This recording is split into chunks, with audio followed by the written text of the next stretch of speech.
Hello guys, పూర్ణం బూరెలు ఇంత పర్ఫెక్ట్గా ఇంత క్వాంటిటీలో చేస్తా అని చెప్పి నేను ఎప్పుడు అనుకోలేదు. ఫస్ట్ టైం టేస్ట్ అనమాట. అయినా కూడా మంచిగా ఉన్నాయి టేస్ట్. ఇంకా మా హస్బెండ్ వాళ్ళ ఫ్రెండ్ అయితే క్యాటరింగ్ చేస్తాడు. సో ఈ క్యాటరింగ్లో తనకి ఐటమ్స్ ఎక్కువ ఉన్నాయి. ఈ ఐటమ్ ఒకటి చేసి మనం అడిగితే మేమైతే స్టార్ట్ చేసాం. ఇంత క్వాంటిటీలో ఎప్పుడు చేయలేదు. కొంచెం భయం వేసింది. భయంతోనే స్టార్ట్ చేశాను. బట్ ఫైనల్గా అవుట్పుట్ అయితే సూపర్గా వచ్చింది. ఇంకా ఇంత కష్టపడి చేశాను కాబట్టి 700 రూపీస్ కూడా వచ్చింది అనమాట మనకి.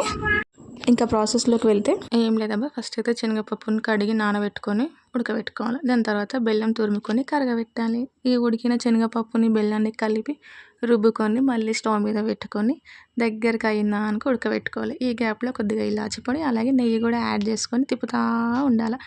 అలా తిప్పుతూ ఉంటే దగ్గరికి అయితే పూర్ణం అయితే రెడీ అయింది. అది చల్లగైన తర్వాత మనకి ఏ సైజులో కావాలో ఆ సైజులో బాల్స్ లాగా చేసుకొని ఇంకా దీన్ని తీసుకెళ్ళి దోశ పిండిలో ఒక్కొక్కటిగా డిప్ చేసి ఆయిల్లో ఫ్రై చేసుకోవాలి. అంతే, మరీ మాడిపోకుండా జస్ట్ గోల్డెన్ బ్రౌన్ వచ్చే వరకు ఫ్రై చేసుకొని తీసుకో.